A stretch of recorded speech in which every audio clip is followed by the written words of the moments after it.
Hace 2 días se conoció la noticia o la decisión del presidente Abelardo de la Espriella de ordenarle a Migración Colombia, que no es una fuerza policiva, digámoslo así, de deportar a todos los migrantes que no estuvieran regularizados, es decir, que no tuvieran papeles. No pronunció la palabra venezolanos, pero evidentemente los migrantes que hay en Colombia, que han migrado de su país y que son inmigrantes acá, pues son los venezolanos. Cerca de 2.800.000, según el último informe de Migración Colombia, están regularizados en Colombia. ¿Y por qué están regularizados? Porque durante 2 administraciones diferentes, el gobierno del presidente Juan Manuel Santos y el gobierno de Duque, que fue el que montó el estatuto, ¿sí?, del inmigrante, que yo creo que fue una de las cosas importantes que hizo el gobierno de Duque, pocas, pero esa muy importante. Pues pudieron 2.800.000 entrar en ese estatuto y regularizarse y empezar a trabajar y a pagar impuestos. Hoy, según los últimos informes que tuvimos, de hecho hicimos un podcast acá que recomendamos sobre esas cifras, hay cerca de 850.000 venezolanos rondando por ahí sin papeles. No significa que sean delincuentes ni que sean peligrosos, como insinúa esa decisión del presidente Abelardo de la Espriella, sino que muchos de ellos, precisamente porque el gobierno de Petro desbarató un poco el trámite para poder entrar a lograr nacionalizarse o acceder al estatuto, a lo que se había planteado desde el comienzo entre el gobierno de Santos y el gobierno de Duque, pues ha sido más difícil y engorroso. Y hay mucha gente que está esperando y no ha podido lograr entrar en esa situación. Entonces, lo que tenemos hoy son muchos migrantes venezolanos que están entrando a Colombia, porque además después del terremoto siguen entrando, que están acá buscando cómo regularizar, y hay un presidente que decidió salir a decir Colombia para los colombianos, que fue lo primero que dijo Abelardo de la Espriella. Y hace 2 días dijo lo siguiente. Aquí no voy a aceptar migración ilegal. Primero los colombianos, segundo los colombianos y tercero los colombianos, para que le quede claro a todo el mundo. La orden a migración es clara y ahorita lo llamamos encerrada. Que empiecen los operativos coordinados con la policía en Barranquilla para dar con los inmigrantes ilegales, primero, los que están cometiendo delitos. Segundo, los que no tienen regularizada su situación y en el término de la distancia tendrán que ser deportados. Deportados, esa es una orden presidencial que se debe empezar a cumplir esta misma semana.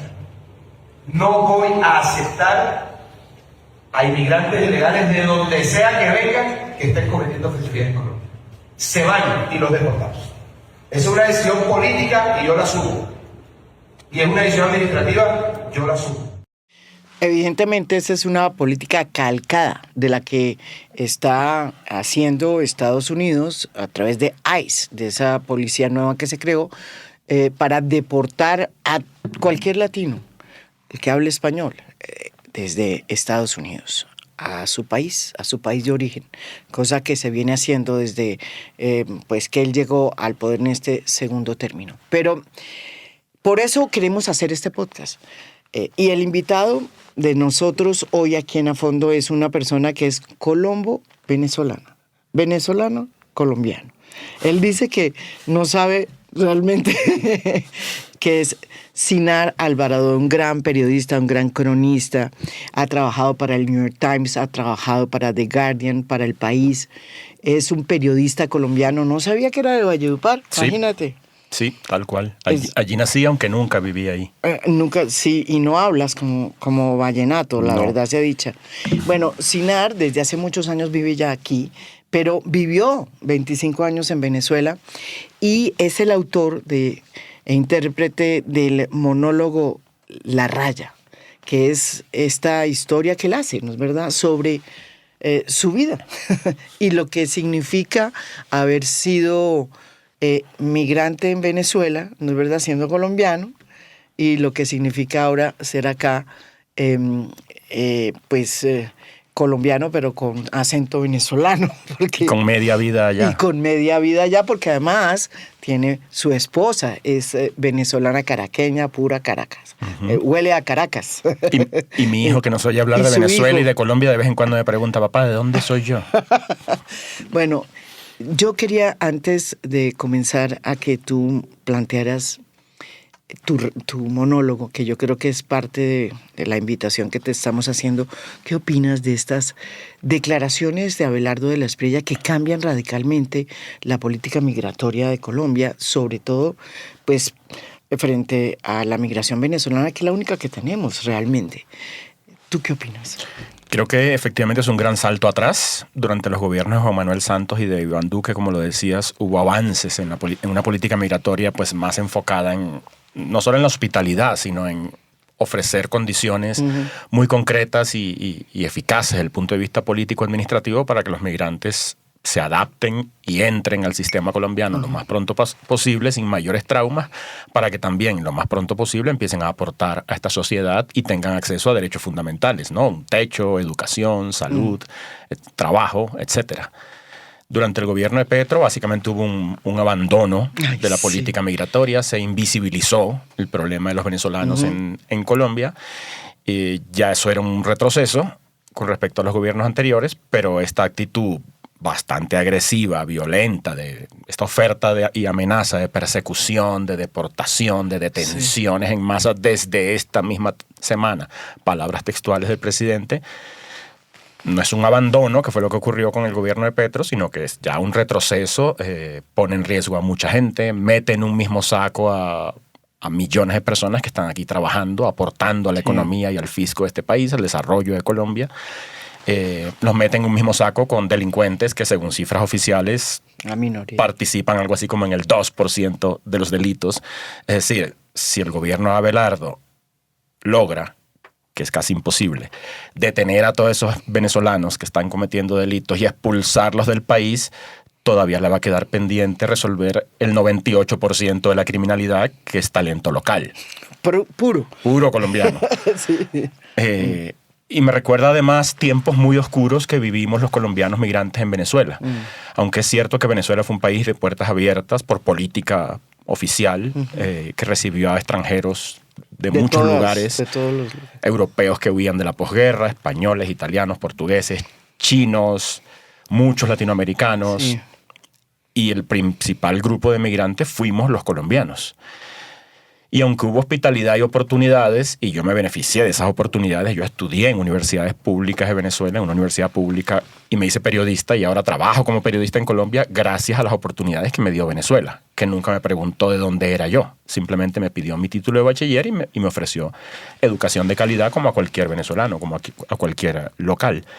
Pero también, además de esa hospitalidad, hubo xenofobia.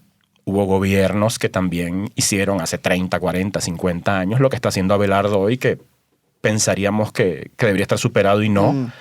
Persecución contra los colombianos, se criminalizó la migración de los colombianos. Yo me acuerdo, se llamaba, había la tesis de que Venezuela se estaba colombianeando. Claro, cada vez que había un sicariato, por ejemplo, se hablaba de la colombianización de Venezuela. Hubo redadas, se hablaba de los indocumentados. El gran temor era ser un indocumentado, porque la policía en Venezuela te iba a perseguir, te iba a apresar y te iba a expulsar del país. A eso estamos volviendo hoy en día. Entonces, esta migración pendular entre Colombia y Venezuela ha condenado a millones de personas y a varias generaciones a estar saltando entre los dos países, a ser recibidos los que hemos tenido suerte y a ser perseguidos los que no. Tú dices que has utilizado la palabra xenofobia. ¿Tú crees que esto tiene que ver con esta política de Donald Trump, que ha tenido pues un éxito, porque la gente sí siente que hay un temor de que los inmigrantes son los que traen la violencia? Eso lo vendió Donald Trump en su última campaña. Y ahora parecería que está haciendo lo mismo el propio presidente Abelardo de la Espriella, diciendo que es que la mayoría de los indocumentados, cosa que es un error, además fáctico, porque porque ya se tienen los números claros en ese sentido, la mayoría de los indocumentados son personas ilegales que están haciendo cosas malas en este país. Se parece mucho, ya desde la campaña Abelardo del Espriella decía que Colombia se sumaba al escudo de las Américas, ha dicho que su política hacia Venezuela, el vecino, va a ser la misma que aplica el gobierno de Donald Trump y que a través del gobierno de Donald Trump es que él se va a relacionar con Venezuela, su vecino histórico.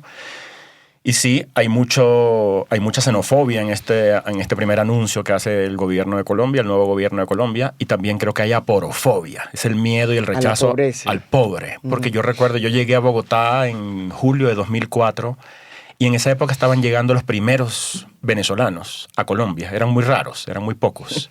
Eran escasos, pero eran muy bien recibidos porque eran ricos. Eran ricos, eran blancos, muchos de ellos, gerentes de la industria petrolera que habían sido expulsados, echados, despedidos de PDVSA con un pito en televisión nacional por Hugo Chávez. Despidió como a 20.000 trabajadores de PDVSA y unos cuantos de esos ingenieros muy capaces, con mucha experiencia, formados en Venezuela, entrenados en una empresa que llegó a ser la segunda o tercera del mundo, llegaron a Colombia a aportar conocimiento, experiencia, capital, desarrollaron la industria petrolera que hoy conocemos y que hoy produce barriles y dinero.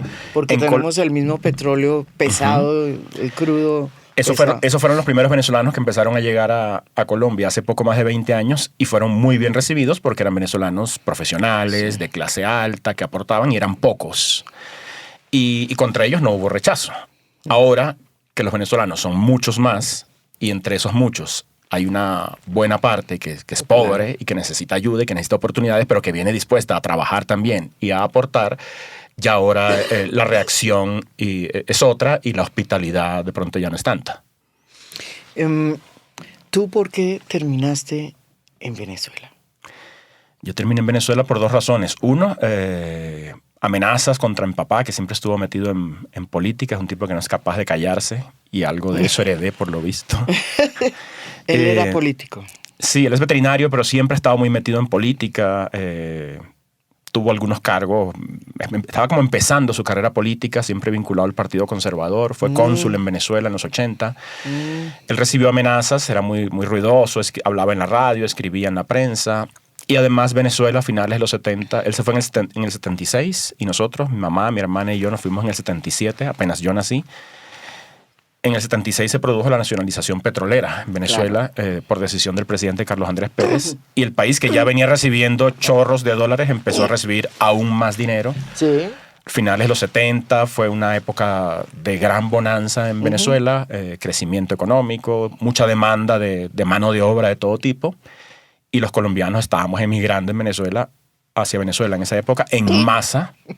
Millones de colombianos se fueron a Venezuela porque había pues mejores condiciones de vida, un boom económico, desarrollo. Era impresionante. Venezuela, Caracas, era una especie de ciudad cosmopolita impresionante donde uno veía el mundo, ¿no? Encontrabas de todo. De todo, sí. Era básicamente nos fuimos porque había allá en gran abundancia lo que faltaba aquí en Colombia para mucha gente, oportunidades y seguridad.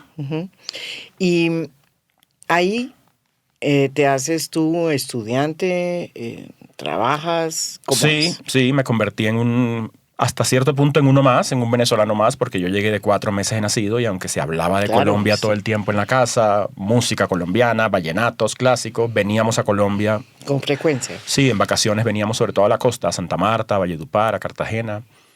Cruzábamos por La Guajira, por tierra casi siempre. Creo que nunca, no recuerdo haber venido en avión, siempre veníamos por tierra a La Guajira, a la costa Caribe. Y repito, aunque hubo muchas oportunidades para nosotros allá, y yo estoy muy agradecido con Venezuela, tengo una deuda impagable con ese país y no la tengo yo solo, la tienen generaciones de colombianos que recibieron oportunidades allá. Colombia tiene una deuda histórica con Venezuela.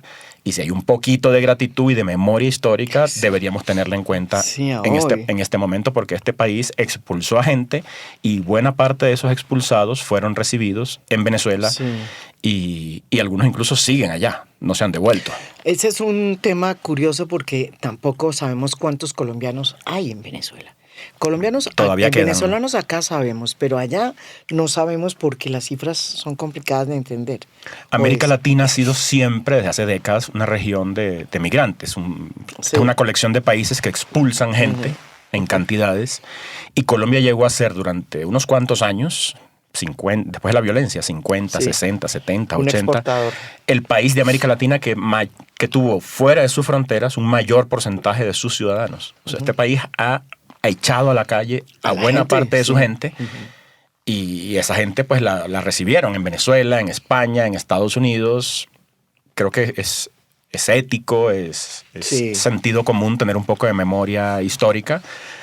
Nosotros crecimos, y mi familia y muchas otras, hicimos la vida en Venezuela. Yo recuerdo desde mi infancia, creciendo, ver a nuestro alrededor esa comunidad de migrantes colombianos, la inmensa mayoría de las clases populares, Sí, albañiles, claro. trabajadores, que fueron también allá, como los venezolanos hoy acá, claves en el desarrollo de ese país. En la buena época, el Zulia, cuya capital es Maracaibo, donde yo crecí, el campo en Perijá, la sierra de Perijá del lado Sí, del venezolano, lado venezolano. llegó a producir el 70% de los lácteos de Venezuela. Toda la leche, el queso, la mantequilla, etcétera, que salía, rico. que se consumía el 70% en el país y que se exportaba incluso, se producía en esa zona, en el sur del Zulia. Y tú en los 70s, 80s, desde los 60 y los 50, ibas al campo en el Zulia y era muy difícil encontrar un obrero venezolano. Eran colombianos casi todos. Sí. O sea, las vacas, ¿quién las ordeñaba? Los colombianos. O sea, el aporte laboral, la masa trabajadora, en buena parte en el campo venezolano, eran colombianos. Así como están hoy en día también en el campo cultivando café y otros productos y trabajando también en las zonas urbanas los venezolanos. O sea, Colombia no puede darse el lujo de prescindir de esa mano de obra. Es gente que trabaja, que aporta, Claro, que paga ese es- impuestos. Pero mira lo que pasó en el gobierno del presidente Gustavo Petro, porque me parece interesante. Venía una política de apoyo, de apertura, se creó un estatuto, es que me acuerdo, unificado para que fuera más fácil la gente que llegaba acá pudiera legalizarse, normalizarse, ¿no? Tuviera acceso a los beneficios, pero también pues a los compromisos que eso adquiría. Bueno. Lo que pasó con el gobierno de Gustavo Petro fue que ese estatuto lo empezaron como a dividir y era tan engorroso para los propios inmigrantes entrar en el sistema, lograr ser aceptados y citas tras citas se volvía casi, se les devolvió, o sea, mejor dicho, fue muy difícil legalizar en esa Sí, época, ¿no es y, verdad? y no lo dicen, ¿Y no por lo dicen qué? solo, no lo dicen solo los migrantes venezolanos que son parte interesada. La Corte Constitucional Así que hizo. y la Defensoría del Pueblo han dicho que existen numerosas trabas y dificultades para que Sí. los migrantes, no solo los venezolanos, cualquier otro, regule su situación en el país. Sí. Colombia estaba muy acostumbrada a que la gente se fuera y, Sí. desde hace Y ya unos que- años la gente viene a Colombia, no solo los venezolanos, vienen turistas o viene gente Sí. a trabajar en distintos, Sí, en distintos rubros y es muy difícil navegar, sortear los obstáculos de la burocracia y establecerse en este país. Parece que el país no te quiere, No, que te la hace sí, que muy, la muy saca. difícil. Sí, sí, te la sí. hace muy difícil y hay que insistir y tener mucha paciencia, gastar dinero y Ahora- tiempo para establecerse aquí legalmente. No es que la gente no quiera, es que es sumamente complicado. Ahora, no es, digamos, a uno le causa también cierta perplejidad el hecho de que esta decisión la tome un presidente que tiene 3 nacionalidades, ¿no es verdad? Sí, sin la migración, Abelardo no tendría los 3 pasaportes que con tanto orgullo exhibe. Sus abuelos maternos italianos llegaron y se establecieron en Colombia. No los conocí, pero supongo que algún tipo de hospitalidad disfrutaron y recibieron porque se quedaron. Se quedaron y tuvieron aquí a su descendencia. Y por eso hoy en día Abelardo tiene pasaporte italiano. Y tiene pasaporte norteamericano porque también tuvo acceso allá a unas decisiones y a unas políticas administrativas y migratorias que le permiten a él acceder a la nacionalidad. Entonces, él básicamente ha disfrutado de unos derechos y de unas oportunidades que él ha aprovechado. Pensaría uno que con un poco de, no sé, de gratitud, de simple sentido común, él debería reflexionar y decir, bueno, estas oportunidades que yo he disfrutado, que no son privilegios, son básicamente derechos básicos, debería ofrecérselos también el Estado colombiano y el gobierno de Abelardo a millones de ciudadanos que también quieren esas oportunidades y están dispuestos a hacer lo necesario. No estamos pidiendo prebendas ni un trato especial. No, los derechos básicos y con eso tener acceso a otros derechos que son necesarios, que los que decía hace unos minutos, ¿no? Salud, empleo, educación, porque hay una cantidad de niños, por ejemplo, aquí, hijos de venezolanos sin acceso a educación o con un acceso en riesgo o sin acceso a la salud, porque si ya hay trabas para adquirir el estatuto, el estatus de pues legal. Se te dificulta todo lo demás, ¿no? Ir a la escuela, que te atiendan en un hospital, conseguir un empleo, etcétera. Ahora, uno se pregunta, bueno, ¿y qué va a pasar, por ejemplo? Estábamos hablando con lo que sucede en Maicao, una ciudad fronteriza muy importante, que está vinculada, digamos, históricamente, mejor dicho, todo, sentimentalmente con Venezuela. Cuando uno va a Maicao, ve en lo que era en la antigua pista de aterrizaje de aviones que había, está lleno de migrantes venezolanos que duermen ahí y que no tienen dónde más ir. Yo me pregunto, ¿los van a meter a todos ellos? ¿Tú qué piensas? Sí, ¿Qué va a pasar con esa gente que está ahí? Que estaban esperando precisamente legalizarse. Ese lugar se llama La Pista, porque efectivamente la gente es el campo de refugiados más grande de América.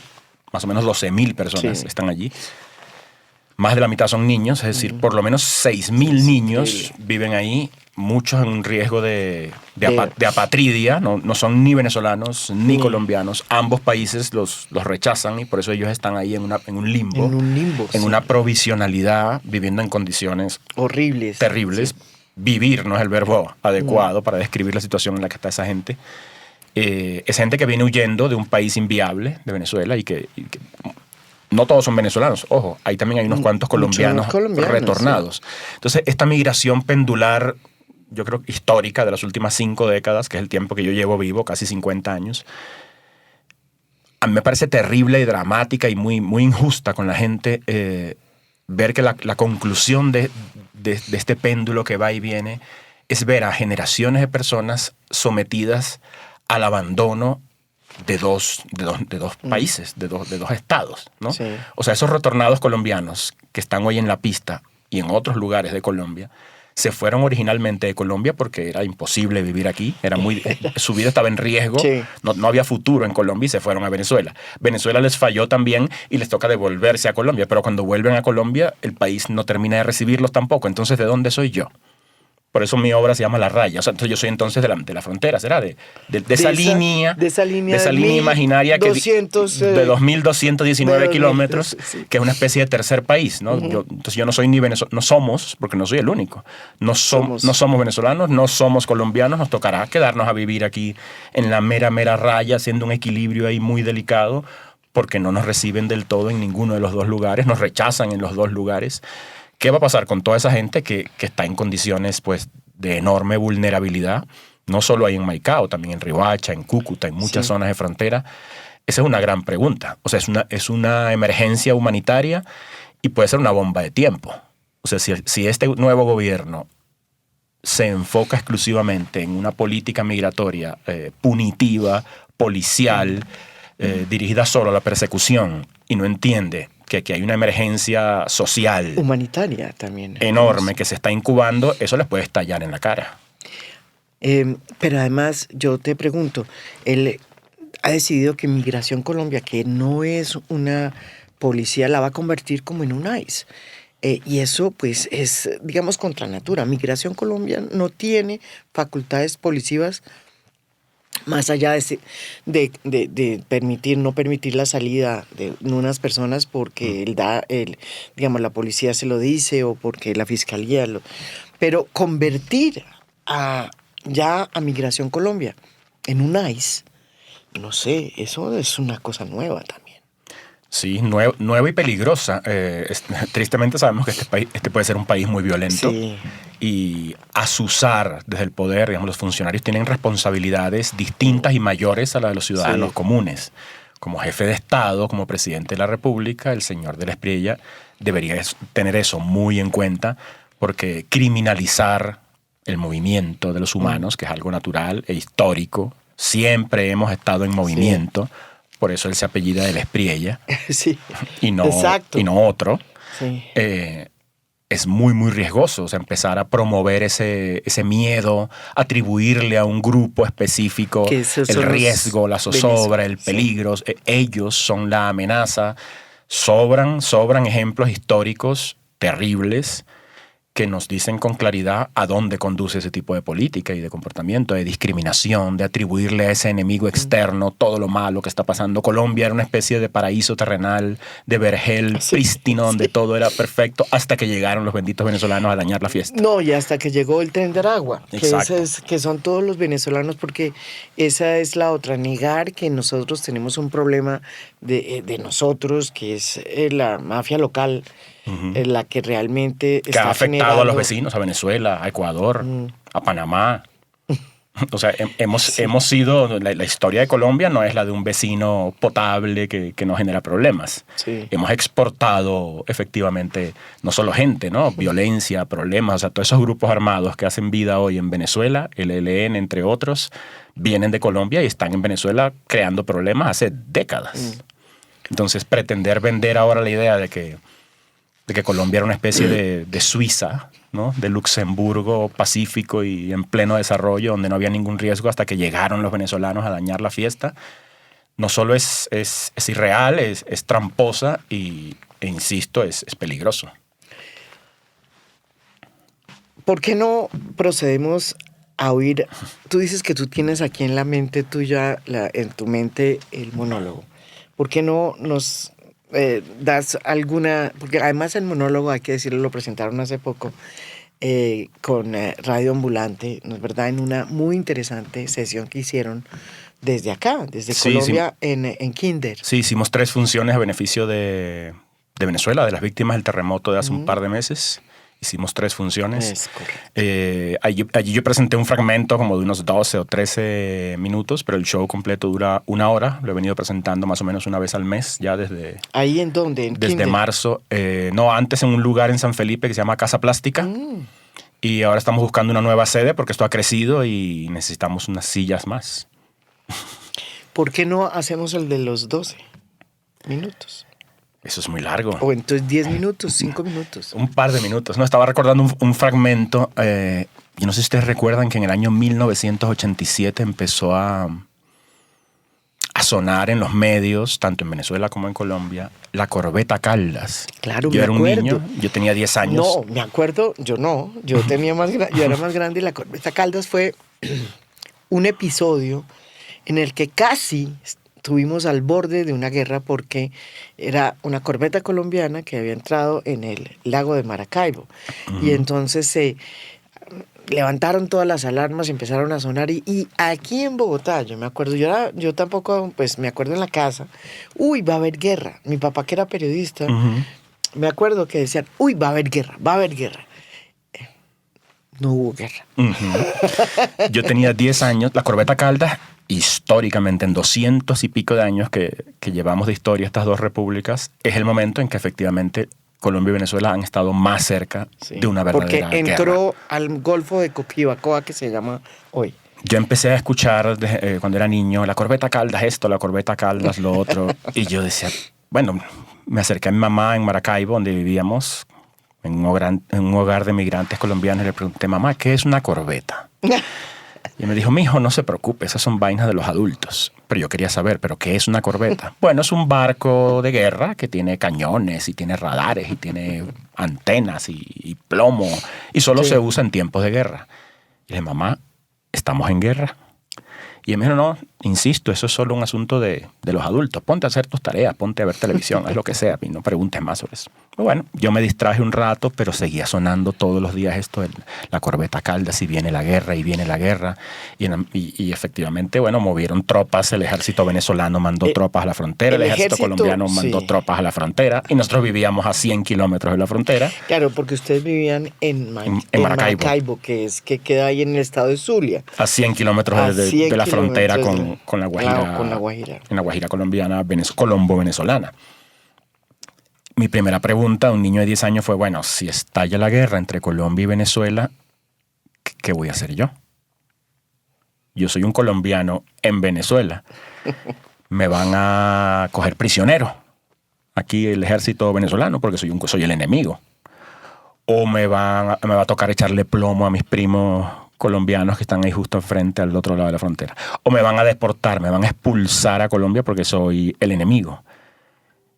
Yo empecé a tener verdadero miedo y dije, no, yo tengo que hacer algo. Pero bueno, como todo cobarde, yo era precavido, entonces a un vecino, mi vecino Carlos Cohen, yo le dije, hermano, ¿por qué no me armas ahí en tu casa, en tu cuarto, debajo de la cama, donde sea, en el patio, un escondite ahí donde yo me pueda meter el tiempo que sea necesario, días, semanas, meses. Mientras pasa la guerra. Mientras pasa la guerra, por supuesto. Ya yo me imaginaba ahí escondido, ¿no? Una especie de Ana Frank del Caribe, tomando notas para salir de ahí al menos con un bestseller que me pusiera en la lista de los más vendidos. Pero como dices tú, efectivamente al final no hubo guerra. No. Yo desde muy niño entonces empecé a entender que en estos países parece que nada es realmente en serio, ¿no? Hay como ojalá pase eso con Abelardo, siempre viene como un ruido, una amenaza que esto va a pasar y crece y crece y crece la expectativa y al final no pasa nada. Entonces con la corbeta Caldas pasó eso. Los dos países, digo yo en el monólogo, recogieron a sus hombres armados, guardaron su chatarra bélica, ¿no? Sus avioncitos, sus helicópteros, sus barquitos de papel, pero quedó flotando ahí una especie como de vibra bélica, ¿no? O sea, había unos cuantos que sí querían pelear. Se quedaron. Pero eran la minoría. Sí, y se quedó como en ambos países como una atmósfera de, bueno, venía la guerra y al final no hubo guerra. ¿Qué hacemos ahora con eso? Yo digo que ese ánimo bélico se trasladó a otro territorio que todavía sigue en disputa, es de quién carajo es la arepa. Voy a decir una cosa yo. Antes de eso, mi papá, que era periodista en esa época, nosotros estábamos en el colegio. Cuando empezó esto de la guerra, va a haber guerra con Venezuela, salieron las tropas, todo porque la corbeta Carlas había entrado en aguas territoriales venezolanas en disputa, que son esas aguas que quedan en el Golfo de Maracaibo, hoy se le dice el Golfo de Coquibacoa. Entonces, eso produjo pues que se levantaran todas las alarmas. Pero mi papá, que iba mucho a Venezuela y era un periodista que conocía mucho a los periodistas venezolanos en esa época, dijo, cuando terminó, incluso antes, me dijo, ¿sabes qué? Entre Colombia y Venezuela nunca va a haber una guerra. Porque por más de que los que están arriba la quieran, los que están viviendo en esa frontera son todos hermanos, primo hermanos. Mi papá mismo y no se van a dar bala era entre ellos. Venezolano. Mi papá había nacido en Venezuela, santanderiano. Mi papá había nacido en Venezuela, en San Cristóbal. En estos días le leí al historiador Javier Ortiz Cassiani de Cartagena una buena anécdota que ilustra eso que dices tú de la hermandad y de los lazos filiales muy íntimos que hay en toda la zona de frontera. Él cuenta que no sé en qué época el ejército, las Fuerzas Armadas colombianas hicieron unas sesiones en La Guajira como de patriotismo y de sentido de nación entre los guayús, ¿no? Decían que veían a los guayús como muy escindidos por allá de la realidad nacional. Decían, y fueron allá a hacer una cantidad de talleres y actividades y lecturas y discursos y cosas para recordarles e insistirles a los guayús que ellos son colombianos. Y pasaron no sé cuántos días allá los militares y gente que en la intervención, y cuando finalmente termina esto y hacen el acto de cierre, un general llega y le entrega un fusil a un guayú y le dice, paisano, cuando estalle la guerra entre Colombia y Venezuela, ¿usted qué va a hacer? Y él dijo, bueno, si estalla la guerra entre Colombia y Venezuela, yo con este fusil mato bastante cachaco. No tenían muy claro. No. Yo creo que además la filosofía del pueblo guayú también ilustra muy bien la realidad de la frontera. Para los guayú no existe la frontera. Sí, los guayú dicen, ustedes inventaron esa línea hace 200 años y nosotros tenemos aquí más de 5.000. Esto es una sola tierra y para nosotros seguirá siendo una sola tierra por más que ustedes inventen una división ahí político-administrativa. Y de hecho es una sola tierra. Ahora están llegando los guayús de Venezuela y sí son muy distintos, ¿sabes, Sinar? Es lo que yo he visto. Porque el guayú que se quedó en Colombia es un guayú que le toca pelechar, ¿sí? Que le toca salir y buscar y los chivos y la no sé qué. Y ahí en medio del desierto. En medio del desierto. Los otros se volvieron urbanos, probablemente. Correcto.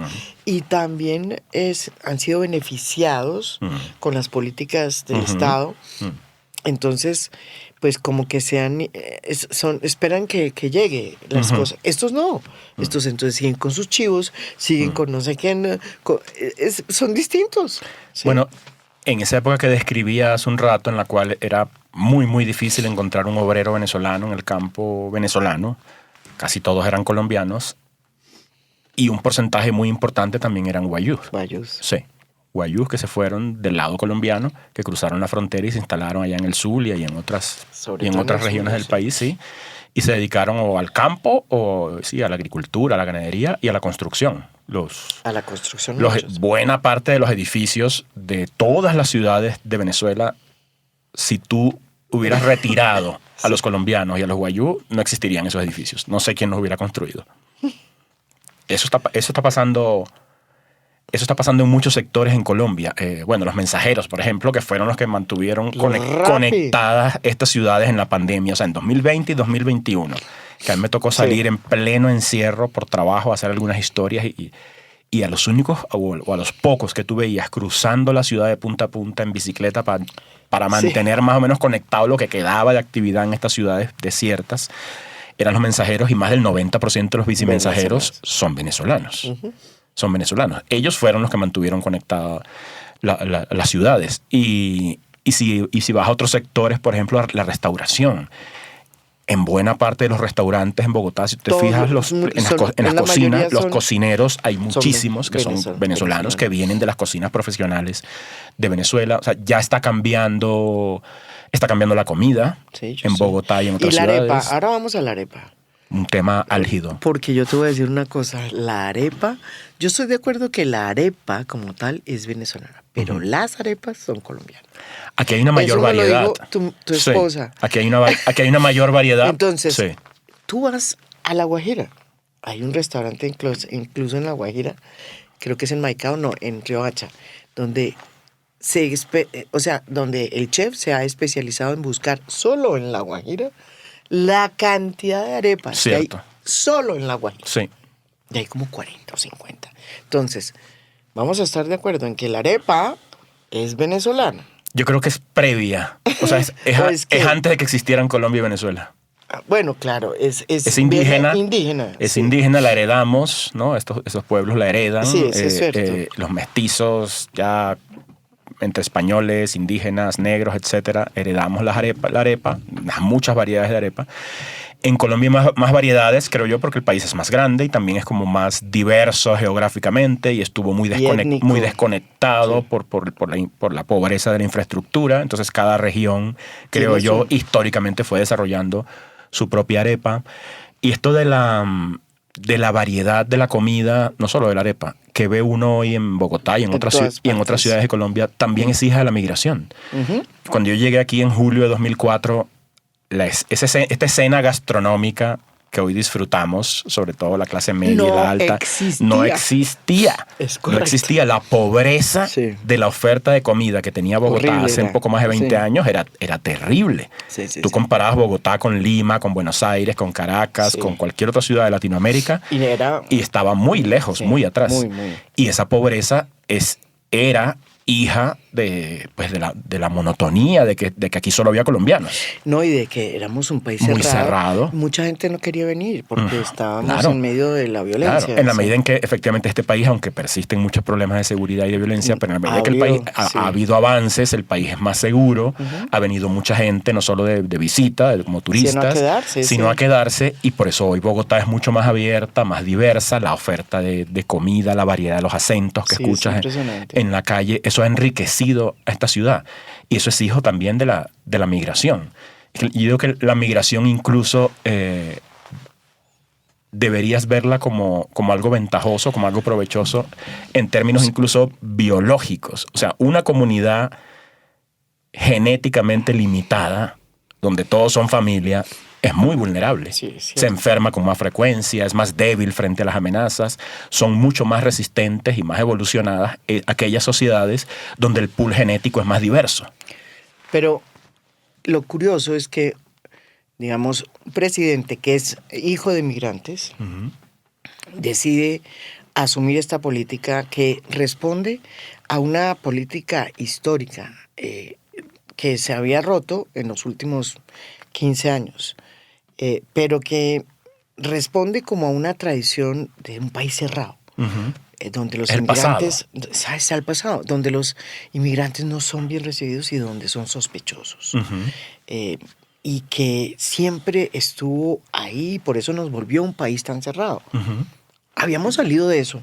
Lo estábamos superando. Lo estábamos superando. Y este es un salto al pasado. Yo me pregunto si no se trata, en el fondo, a lo mejor no es algo que Abelardo del Espriella, no es algo en lo que él realmente crea. A lo mejor no es algo que pertenece a su profunda ideología y a sus creencias políticas y sociales. A lo mejor es básicamente una manera de congraciarse con Donald Trump, ¿no? Es un mensaje, es una manera de enviarle a él muy temprano a Trump un caramelo y decirle: yo estoy con usted, yo quiero ser como usted, vea en mí un aliado y yo voy a comportarme aquí en mi pequeño país diverso, sudamericano, me voy a comportar como usted y también voy a limpiar esto y voy a hacer a Colombia grande de nuevo. Sería muy patético. También si es esa la lectura. Pero fíjese que muchas veces ese tipo de apreciaciones exacerban la aporofobia y la xenofobia que hay en ciertos sectores aquí, y no solamente en las clases altas, en las clases populares también. Claro. Y eso es ese es el riesgo. Peligroso. Ese es el riesgo. Yo hice un reel ayer o anteayer que se movió mucho, reaccionando minutos después de esta declaración del presidente. Y lo que más me preocupó fue ver cómo en los comentarios ese reel se convirtió en un foro donde dos bandos enfrentados empezaron a pelear y a acusarse, colombianos y venezolanos, de los males del otro y a verse como enemigos y como al que hay que expulsar. Ese es el gran riesgo del discurso xenofóbico desde el poder. O sea, si el máximo representante del Estado dice: aquí hay un enemigo, no vamos a tolerar ese enemigo que es peligroso y lo vamos a expulsar, es muy fácil, y aún más en un país históricamente violento como este, que se esparza entre una parte de la ciudadanía esta idea. De pronto más de uno por ahí violento y resentido va a decir: sí, lo que yo he pensado es cierto y el presidente me está dando la razón. Este vecino venezolano que no me gusta, hay que echarlo de aquí. O sea, pueden venir agresiones, ojalá que no, ojalá me equivoque, pero se crea una atmósfera, un caldo de cultivo en el cual la agresión se vuelve más probable. Y para finalizar, Siner, ¿alguna frase final de este monólogo que tú tienes para terminar, aquí cerrar? A mí todo el tiempo me preguntan, hasta el sol de hoy, si soy venezolano, si soy colombiano. Yo fui colombiano en Venezuela, después de 20 años en Colombia. A veces, por lo que me dice la gente, como que me siento venezolano en Colombia. ¿Por cómo hablas? Sí. Yo he decidido que, por lo visto, mi lugar, como decía hace un rato, está justo en el medio, ¿no? Hay un tercer país. La raya. La raya, la frontera, que por lo visto es mi lugar y no estoy solo. Creo que es una zona común y no lo veo como una desventaja, ¿no? No lo veo como un problema, creo que es una oportunidad. Creo que ambos países deberían entender esa zona común de ambas naciones como una oportunidad. Y en vez de abandonar a millones de ciudadanos en la raya, creo que deben más bien tenderles la mano y darles una oportunidad y verlo además no como un ejercicio de altruismo o de generosidad o de lástima, que lo ven incluso como en términos de conveniencia. O sea, a este país y a Venezuela también, y allá vimos los resultados, le conviene la migración. Es una gran oportunidad desde muchos sentidos, no solo económica, porque los venezolanos aquí están aportando trabajo, impuestos, dinero, etc. O sea,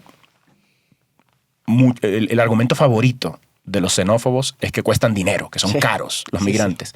Y es falso. También están ahí los datos. La información oficial existe y está disponible para el que quiera consultarla. El Estado colombiano se beneficia. Invierte un dinero en los migrantes venezolanos y lo que invierte lo recupera con creces. Es negocio. la migración. No solo en términos monetarios estrictamente, sino eso, en la riqueza social, en la riqueza cultural. Y no son solo bicimensajeros o gente pobre que está en la pista en Maicao. Hay profesionales, hay artistas, hay actores, hay intelectuales, académicos, ingenieros, hay médicos, hay gente que está aportando a este país. Colombia los necesita y si recurrimos a una política migratoria inteligente e incluso oportunista, podemos aprovechar lo que está ahí para que este país básicamente avance y sea mejor. Pero además yo digo que yo estoy con usted en la raya. Porque Bienvenida. mi papá, no, Cabemos, es que mi papá, es amplia. Es que mi papá era venezolano, porque su familia nació en la villa de, ¿cómo se llama? En Cúcuta, en la villa Rosario de Cúcuta. Pero por alguna razón, parte de esa familia cruzó la frontera a Táchira. A San Cristóbal, exactamente. Y ahí nació mi papá. Entonces era, decir, así hay mucha gente que nació binacional. Para entender que esa frontera, esa raya, es una frontera que uno no puede decir quién es colombiano, quién es venezolano. O de allá o de acá. O de allá o de acá. Y esa raya existe. Bienvenida a esa raya, más bien. Muchas gracias por la oportunidad, María Jimena, y por tu equipo. He disfrutado mucho esta charla. Y ustedes, no se les olvide, la raya es muy importante porque nos recuerda y nos acuerda que nosotros estamos unidos a Venezuela por nuestra historia, por nuestros dramas y porque es la frontera más grande. Es una raya que hay ahí, ¿no es verdad? Y que ha creado familias enteras donde han pasado por ahí pues todo el tiempo, toda su vida. Lástima que el presidente Abelardo Lasprilla esté asumiendo la misma política que el presidente Donald Trump. Es que una cosa son los Estados Unidos y otra cosa es Colombia y Venezuela. Esperemos que no venga un muro. Bueno, sería el muro más largo. Sí, esperemos que no.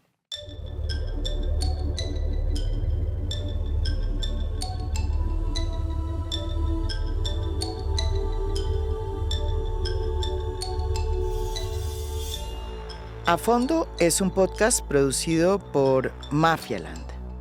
Producción general, Beatriz Acevedo. Producción de audio, Santiago Acosta López. Música original del maestro Óscar Acevedo. Nos pueden escuchar también en mi canal de YouTube. Gracias por escuchar. Soy María Jimena Duzán.